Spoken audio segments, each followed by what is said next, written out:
नमस्कार मित्रांनो, स्वागत आहे तुमचं आपल्या कृषी अपडेट यूट्यूब चॅनलवरती.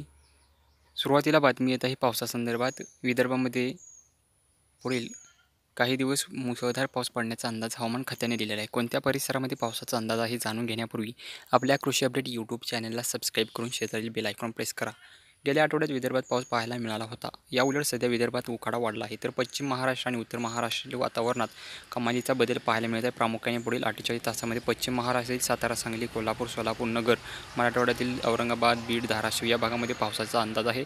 अरबी समुद्रातून येणारे वारे आणि बंगालच्या उपसागराहून येणारी वारे याची समुद्र सपाटीपासून 900 मीटर उंचीवर चक्राकार वाऱ्यांची स्थिती निर्माण झाली आहे. ही वारे प्रामुख्याने मध्य प्रदेशच्या काही भाग, महाराष्ट्र आणि कर्नाटकच्या पश्चिम किनारपट्टीवर कार्यरत आहे, ज्यामुळे सध्या दक्षिण मध्य महाराष्ट्रातील जिल्ह्यामध्ये ढगाळ वातावरणासह पावसाचे वातावरण तयार झालं आहे. दरम्यान पुढील 3 दिवस पावसाचे वातावरण कायम राहणार असल्याचा अंदाज हवामान खात्याने दिलेला आहे. गेल्या 24 तासामध्ये राज्यातील अनेक भागामध्ये प्रचंड उकाडा वाढला असून विदर्भातील सर्व जिल्ह्यांमध्ये तापमानाचा पारा 38° ते 41° आहे. दरम्यान विदर्भातील उकाडा पाहता भंडारा, गडचिरोली, चंद्रपूर, वर्धा आणि नागपूरसह मराठवाड्यातील काही जिल्ह्यांमध्ये देखील तुरळक ठिकाणी पावसाची शक्यता असल्याचा अंदाज हवामान खात्याने दिलेला आहे. यापुढील अंदाज पाहण्यासाठी चॅनलला सबस्क्राईब करा. धन्यवाद.